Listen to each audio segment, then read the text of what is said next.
हमारे विद्यार्थियों को आज भी शिक्षा प्राप्त करने में बहुत सी आपत्तियों का सामना करना पड़ता है।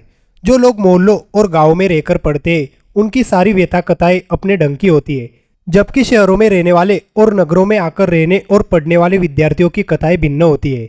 वैसे बाबा साहब के सतत संघर्ष के कारण आज के बच्चों के लिए शिक्षा दीक्षा की सरकारी सुविधाएं प्राप्त है। फिर भी हमारे गरीब माँ बाप को अपने बच्चों को पढ़ाने में काफी दुविधाओं का सामना करना पड़ता है। वे अपने बच्चों को अनपढ़ होते हुए भी अपने त्याग से पढ़ाते हैं, लेकिन उनमें से कुछ ऐसे भी होते हैं जो पढ़ लिख कर अधिकारी बन जाने के बाद अपने माँ बाप की मान मर्यादा ही भूल जाते हैं। यहाँ तक देखा गया है कि अगर माँ बाप भूले भटके अपने अधिकारी पुत्र के पास रहने के लिए गए तो उनका मान सम्मान करना तो दूर रहा, वो उन्हें अपने माँ बाप भी नहीं बताते, उल्टा उनको अपने नौकरानी नौकर बताकर उनको अपमानित करता है। इस प्रकार की कई घटनाओं के समाचार बाबा साहब को मिले थे। ऐसा ही एक उदाहरण माननीय M.K. जाधव डिप्टी कलेक्टर का है।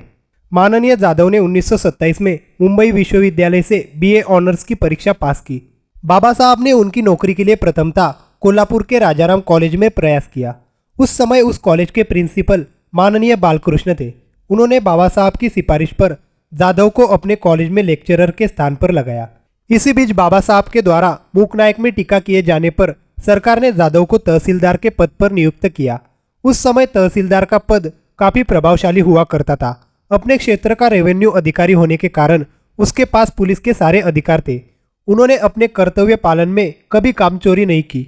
बाबा साहब के प्रयास से ही उन्हें डिप्टी कलेक्टर बना दिया गया। जब वे तहसीलदार ही थे, उनके अशिक्षित और गरीब माता पिता उनसे मिलने के लिए गांव से आए। वे गांव की अपनी साधारण वेशभूषा में थे। भूमिहीन होने के कारण बहुत थोड़ी मजदूरी या रोजगारी से अपने पेट भरते हुए उन्होंने इकलौते बेटे को भी पढ़ाया। लेकिन पढ़ने लिखने के बाद नौकरी पाकर वो इतना कृतज्ञ कपूत निकला कि माँ बाप की सुध बुध लेना ही भूल गया। माँ बाप ने गांव में आने जाने वाले लोगों से जब अपने बेटे के गुणगान सुने तो वे अपने अधिकारी पुत्र से मिलने आए। लेकिन जब वे उस कृतज्ञ पुत्र के ऑफिस में जाने लगे तब चौकीदार ने उन्हें रोक दिया। अंदर जाकर साहब से कहा कि उनके माँ बाप आए हैं। ये सुनने के बाद वो स्वयं उनका स्वागत करने नहीं आया, बल्कि उसने नौकर से कहा कि वे माँ बाप के घर के नौकर है, इसलिए उन्हें कोठी के बाहर एक कोठरी में ठहरा दो। उसके इस दुर्व्यवहार से गरीब माँ बाप को बड़ा दुख हुआ। उन्हें यह देखकर बड़ा आश्चर्य भी हुआ। उन्होंने इस प्रकार अनपढ़ और गरीब माता पिता की अपने पुत्र के द्वारा बेइज्जती होना न तो देखा था और न सुना था। उनके जीवन का ये पहला अवसर था जबकि वे स्वयं अपने पुत्र के द्वारा अपनी बेइज्जती होना देख रहे थे और आंतरिक पीड़ा का अनुभव कर रहे थे। वे सीधे ही बाबा साहब के पास मुंबई आए। उस समय बाबा साहब मुंबई में परेलचाल में रह रहे थे।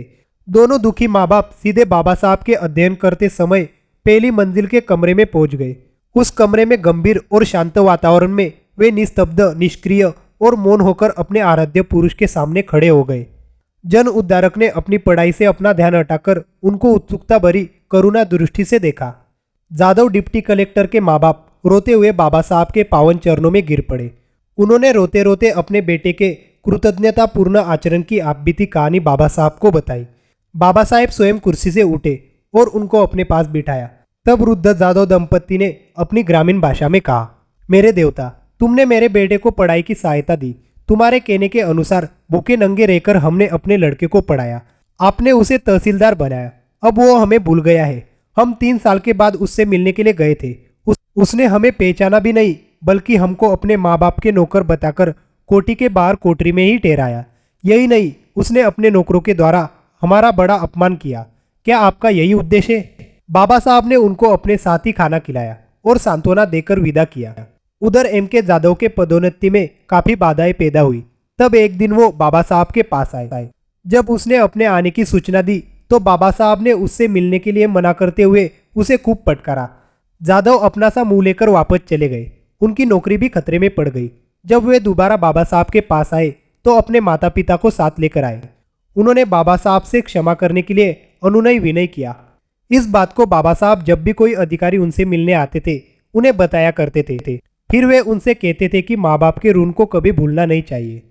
भगवान बुद्ध का उदाहरण देते हुए कहते थे कि बुद्धत्व की प्राप्ति के बाद बुद्ध अपने माता पिता से आशीर्वाद लेने कपिलवस्तु में आए थे। यही नहीं, बल्कि अपनी मृत माता से मिलने के लिए तुच्छित लोक में गए थे। इन कथाओं का यही अर्थ है कि बच्चों को अपने माँ बाप की सेवाएं कभी नहीं भूलनी चाहिए। वीडियो कैसी लगी हमें कमेंट करके ज़रूर बताना और हमारे चैनल को लाइक और सब्सक्राइब जरूर करना। धन्यवाद।